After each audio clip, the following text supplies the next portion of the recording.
Assalamualaikum warahmatullahi wabarakatuh. Halo semuanya.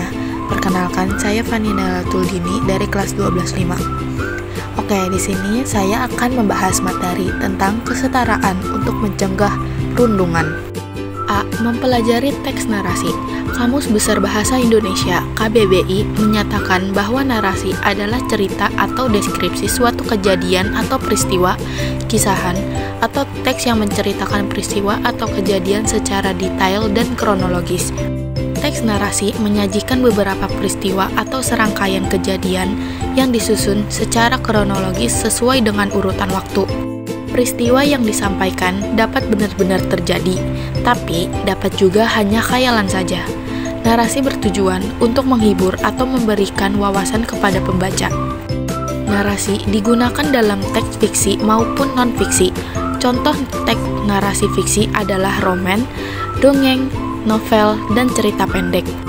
Adapun contoh teks narasi non-fiksi adalah biografi, memoir, autobiografi, karangan khas, dan sejenisnya. 1. Ciri teks narasi. Ciri teks narasi antara lain: A. Menceritakan kehidupan manusia dengan mengikuti logika tertentu. B. Rangkaian peristiwa yang diceritakan dapat merubah kisah nyata, imajinasi, maupun gabungan keduanya. C. Cerita memiliki nilai keindahan isi dan penyajian. D. Ada konflik, yaitu pertentangan, kepentingan, kemelut, atau kesenjangan antara harapan dan kenyataan. E. Ada dialog untuk menghidupkan cerita. Dan F. Penyajian pemilihan peristiwanya secara kronologis. 2. Jenis teks narasi. Teks narasi dibagi menjadi 3 jenis, yaitu A. Narasi ekspositoris, informatif. B. Narasi artistik. C. Narasi sugestif. 3. Struktur teks narasi. Struktur teks narasi terdiri atas berikut ini: A. Orientasi atau tahap pengenalan cerita. B. Komplikasi atau tahap penggambaran kisah atau awal mula masalah atau konflik. C. Resolusi atau tahap pemecahan masalah. Dan yang terakhir, koda, tahap penutup memuat pesan moral atau amanat. 4. Fakta, fiksi, opini, dan asumsi dalam teks narasi. Teks narasi memuat fakta, fiksi, opini, dan asumsi. Perhatikan penjelasan berikut ini. A. Fakta merupakan sesuatu yang benar-benar terjadi dan dapat diindra. B. Fiksi merupakan pernyataan yang hanya berdasarkan khayalan atau pikiran atau sesuatu yang tidak benar-benar terjadi. C.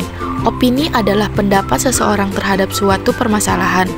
Opini merupakan penilaian yang disampaikan secara subjektif. D. Asumsi adalah dugaan yang diterima sebagai dasar untuk bertindak. 5. Istilah fenomena sosial. Bahasa Indonesia terus berkembang sehingga kosakata dalam KBBI bertambah. Contohnya, kata hoax yang berarti informasi bohong dan masuk KBBI tahun 2017. Perubahan juga terjadi pada makna kata seperti karantina yang dulu bermakna negatif, kini juga bermakna positif sebagai tempat pelatihan atau penggalian bakat. D. Mengidentifikasi perwatakan tokoh cerita. Cerpen dan novel termasuk teks fiksi, yaitu cerita imajinatif yang bisa berasal dari khayalan pengarang maupun peristiwa nyata. Meskipun fiktif, novel tetap menggambarkan manusia, relasi sosial, serta ruang dan waktu yang mirip dengan kenyataan, misalnya peristiwa perundungan. Novel juga memiliki tokoh yang menggerakkan alur cerita. Perwatakan tokoh digambarkan melalui sifat, sikap, dan tingkah laku, termasuk perasaan, cara berpikir, dan cara bertindak. 1. Menyimak pembacaan teks fiksi.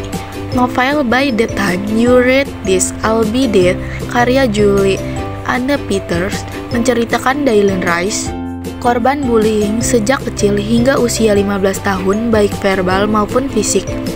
Perundungan berdampak negatif terutama bagi korban, seperti gangguan cemas, depresi, trauma, bahkan keinginan mengakhiri hidup.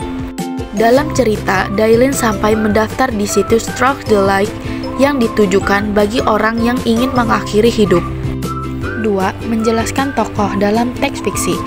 Novel dan cerpen termasuk teks fiksi yang disampaikan lewat deskripsi, argumentasi, dan narasi. Perwatakan tokoh dapat digambarkan dengan beberapa cara. Langsung, nama, penampilan, tuturan pengarang; tidak langsung, dialog dan tingkah laku; sudut pandang, arus kesadaran, serta gaya bahasa.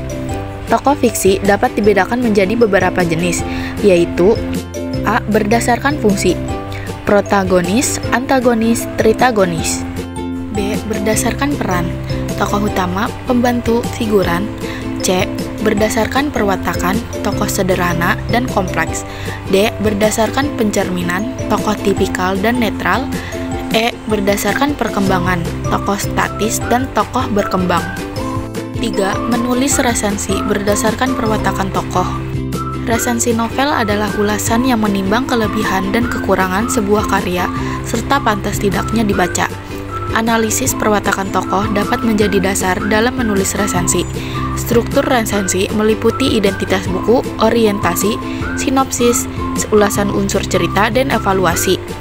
Elemen resensi biasanya mencakup informasi pada cover, sinopsis, kritik, gaya penulisan, analisis tokoh, tema, dan amanat, serta rekomendasi untuk pembaca. C. Menyampaikan tanggapan. Setiap hari kita menanggapi berbagai hal, seperti peristiwa, fenomena sosial, karya seni, atau kebijakan. Menurut KBBI, tanggapan adalah sambutan berupa kritik atau komentar. Tanggapan harus objektif, cermat, santun, menggunakan kalimat efektif, serta didukung fakta dan alasan logis. Tanggapan bisa disampaikan secara lisan maupun tertulis. 1. Tanggapan secara lisan. Tanggapan lisan disampaikan dengan sopan melalui sapaan, kata yang tepat, serta sikap santun. Penyampaian dapat didukung ekspresi, gestur, intonasi, dan volume suara yang baik, sambil mengarahkan pandangan pada pendengar. 2. Tanggapan secara tertulis.